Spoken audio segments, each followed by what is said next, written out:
Wow, it's pretty full.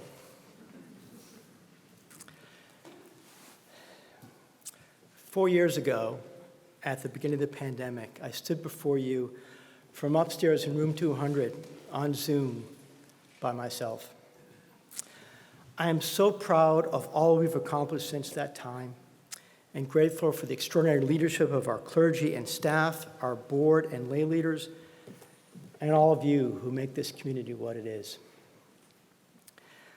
I'm entering my final year in this role, and before I jump in, I'd like to call out three people without whom I would not be standing here. My wife, Risa, starting with the fact that we wouldn't even be members here if she didn't decide that for us 20 years ago.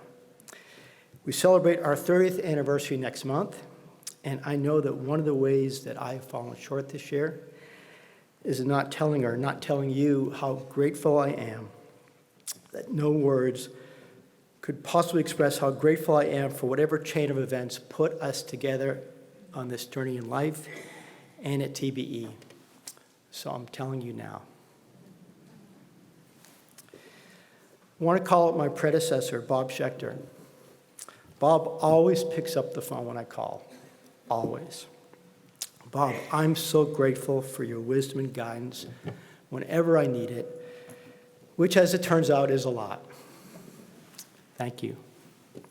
And my successor, Danny Nowitzki, President-elect Danny Nowitzki. Danny steps into the role of board president beginning in July. Danny lifts up every room he enters, and he has already made things work better in the brief time he's been in his role. We are at the moment of reflection. We did an amazing job navigating one pandemic. I'd like to turn our attention to another type of pandemic.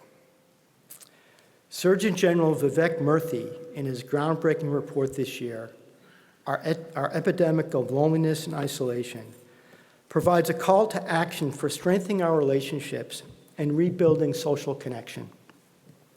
Dr. Murthy defines the term belonging as a fundamental human need, the feeling of deep connection with social groups, physical spaces, and individual and collective experiences. I believe each one of us can do something about this. So I start with a question. How open are you to meeting someone new at TBE this year? I'm going to give you a few seconds to think about this, but what I mean by meet someone is being curious about who they are and why they are part of this community. And by someone new, I mean someone you may or may not have met, but would like to know on a deeper level. Maybe it's someone you sat next to at a community dinner or been in a class with, or perhaps someone who stood up at Shabbat services, recited Kaddish for a loved one, and seemed like they needed something more in that moment. How open are each of us to meeting this pandemic of loneliness by taking this small step towards connection?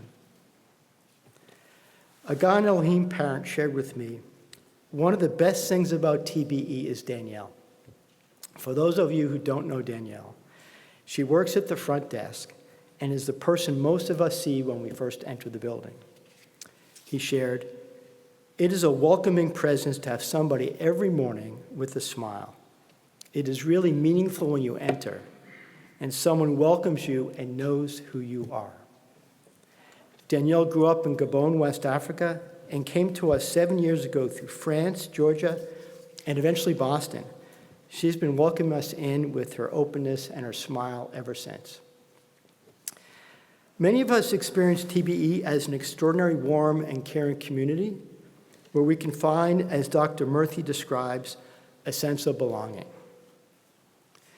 Yet I can't help thinking that we can do better. I know not everyone in our community always feels this. We sometimes hear from folks, "I'm looking for a way to find my people. I'm looking for meaning, connection. I don't know where to start."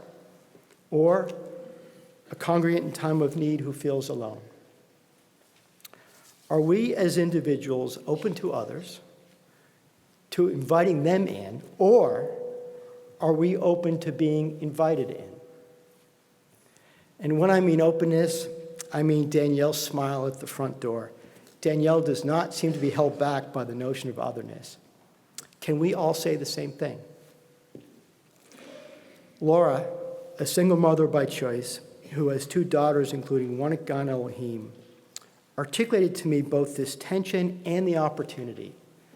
She shared, I have a non-traditional family and don't fit a particular nuclear family model.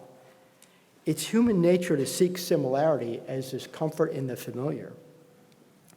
Yet building a diverse, welcoming community must be a conscious decision, not just to see like, but to actively seek people who are not like you.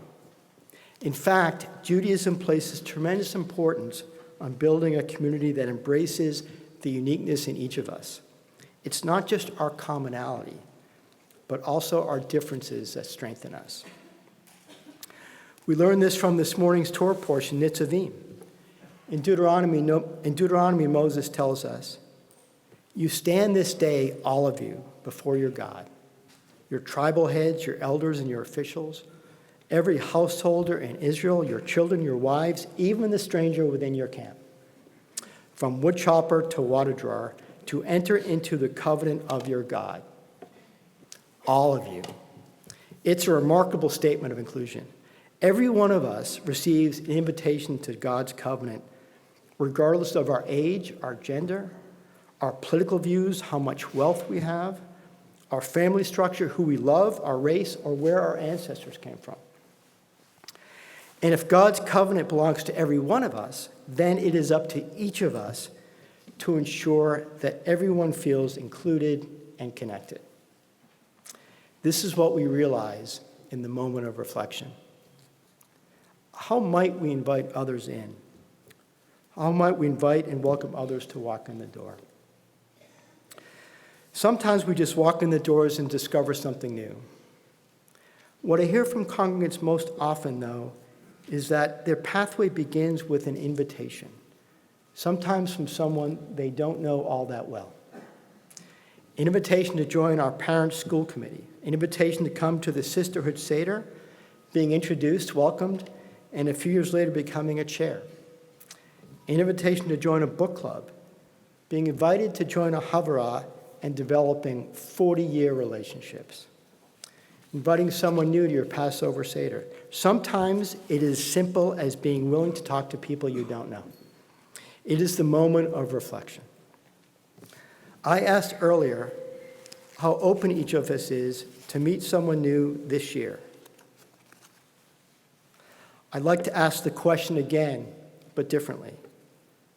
How willing are you to act on this and meet someone new this year? I want to share a couple of ways to do that.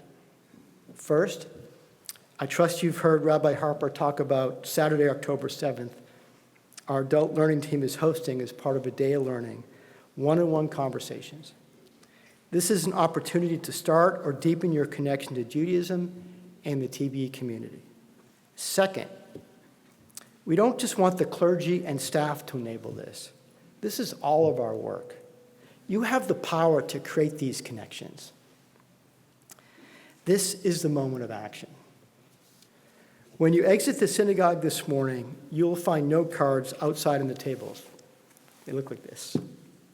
On them, we will ask you to share with us if either you'd be willing to extend an invitation to someone new, or that you would welcome receiving an invitation from someone new, or both. It's an invitation to join for coffee, for a class, for Shabbat services, or dinner for an act of service, or fill in the blank. We would love for you to fill out these cards. If you're joining us on Zoom this morning, we will put a link in the chat to do just that. Our TBE Connections team is going to follow up over the next month to ensure that those who indicated a willingness to reach out have that opportunity, and those who expressed interest in receiving an invitation get one. Coming back to the words of Surgeon General Murthy, our individual relationships are an untapped resource, a source of healing hiding in plain sight. They can help us live healthier, more productive, and more fulfilled lives. Answer that phone call from a friend. Make time to share a meal. Listen without the distraction of your phone. Perform an act of service. Express yourself authentically. The keys to human connection are simple, but extraordinarily powerful. In 5784, let's each of us start anew to meet this moment. Shana Tova.